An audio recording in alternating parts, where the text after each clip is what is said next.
I went to college. I went and worked out 5 hours a day, and I was working on construction, because in those days in bodybuilding there was no money. I didn't have the money for food supplements or anything, so I had to go to work. So I worked on construction.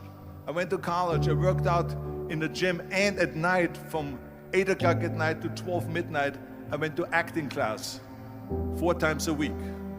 So I did all of that. There was not one single minute that I wasted. And this is why I'm standing here today. With the age of 20, I went to London and I won the Mr. Universe contest as the youngest Mr. Universe ever. And it was because I had a goal. You see, if you don't have a vision of where you go, and if you don't have a goal where you go, you drift around and you never end up anywhere. 74% hate their job in America. The majority of people don't like what they're doing because they're really not doing it because they didn't have a goal and they followed this goal. They just aimlessly drift around, and then all of a sudden there's a job opening, so they get that job because you have to work. But then when you work, it's a chore. It's work. It's not fun. So if you think about, only a quarter of the people really enjoy what they're doing in life. So people always ask me, when they saw me in the gym in the pumping iron days, they say, why is it that you're working out so hard? 5 hours a day, 6 hours a day, and you have always a smile on your face. The others are working out just as hard as you do, and they look sour in the face. Why is that? And I told people all the time, I said, because to me, I'm shooting for a goal. In front of me is the Mr. Universe title. So every rep that I do gets me closer to accomplishing that goal, to make this goal, this vision, turn into reality. Every single set that I do, every repetition, every weight that I lift will get me a step closer to turn this goal into reality. So I couldn't wait to do another 500-pound squat. I couldn't wait to do another 500-pound bench press. I couldn't wait to do another 2,000 reps of sit-ups. I couldn't wait for the next exercise. So let me tell you something, visualizing your goal and going after it makes it fun. You got to have a purpose no matter what you do in life. You got to have a purpose. And Muhammad Ali worked his butt off. And I saw it firsthand. And I remember that there was a sports writer that was there in the gym and he was working out and he was doing sit-ups. And they asked him, how many sit-ups do you do? And he said, I don't start counting until it hurts. Now think about that. He doesn't start counting his sit-ups until he feels pain. That's when he starts counting. That is working hard. And so you can't get around the hard work. It doesn't matter who it is. Work your ass off. There is no magic pill. There is no magic out there.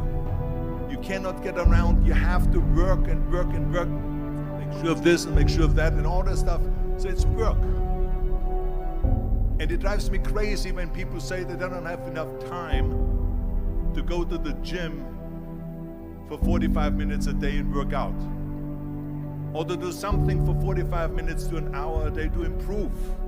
If it is physically improve or if it is mentally to improve. Imagine you read 1 hour a day about history. How much you will learn after 365 hours in 1 year.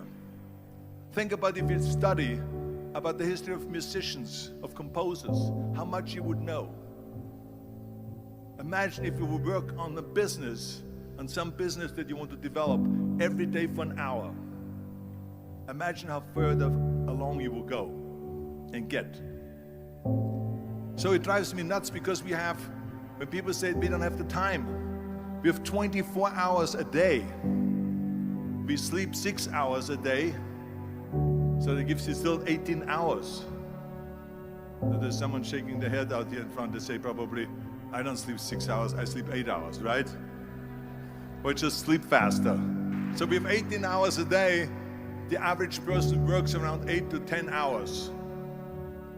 So let's assume it's 10 hours, so we have 8 hours left. Then you travel around an hour a day, maybe 2 hours a day. So now you have still 6 hours left. So what do you do with these 6 hours? What do you do with these 6 hours? Then we eat a little bit, then we schmooze a little bit, talk a little bit to people and all that stuff. But you can see how much time there is available if you organize your day. So you got to work hard. I hate plan B. And I tell you why. Because we have so many doubters, as I've said earlier, the no-sayers. We have so many of those people that say no and you can't do it, it's impossible. That is okay because we just turn off, as I said earlier, and we listen and we hear the no being a yes. You can't do it, you can do it, and all of that. So that is possible to do that amongst all the negative people around you. But when you start doubting yourself, that's very dangerous. Because now what you're basically saying is that if my plan doesn't work, I have a fallback plan, I have a plan B. And that means that you start thinking about plan B, and every thought that you put into plan B, you're taking away now that thought and that energy from plan A.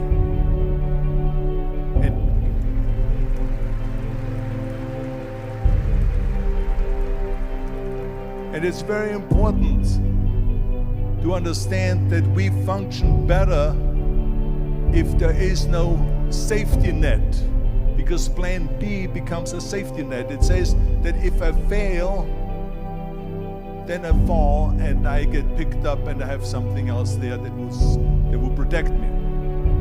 And that's not good, because people perform better when there's no safety net. People perform better in sports and everything else if you don't have a plan B. I'm telling you, I've never ever had a plan B. I made a full commitment that I'm gonna go and be a bodybuilding champion. I made a full commitment that I'm gonna be in America. I made a full commitment that I'm gonna get in the show business and I'm going to be a leading man. No matter what it takes, I will do the work. I will do the work over and over and over until I get it. And the same was in politics and everything like that. So to me, it is very dangerous to have a plan B, because you're cutting yourself off from the chance of really succeeding. And the reason, one of the main reasons why people want to have a plan B is because they are worried about failing. What is if I fail, then I don't have anything else? Well, let me tell you something, don't be afraid of failing, because there's nothing wrong with failing. You have to fail in order to climb that ladder. There's no one that doesn't fail. Michael Jordan said in one of his interviews, when they said, "You're unbelievable, you're the greatest basketball player of all times." I mean, tell me about that. And he says, well, you're just mentioning the successes.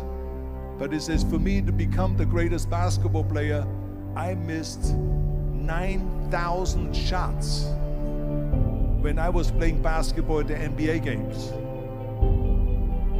So during these games that he was so successful, he missed 9,000 shots. Does it make him a failure? No. He's one of the greatest basketball players of all times, but he failed 9,000 times. Do you get it? We all fail. It's okay.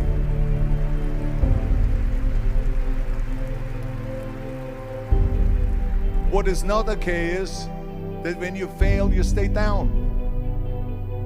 Whoever stays down is a loser.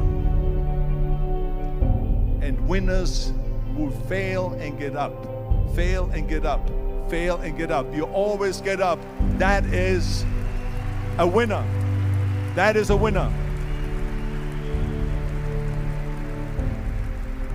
I failed in bodybuilding. I lost bodybuilding competitions. I lost powerlifting competitions. I lost weightlifting competitions.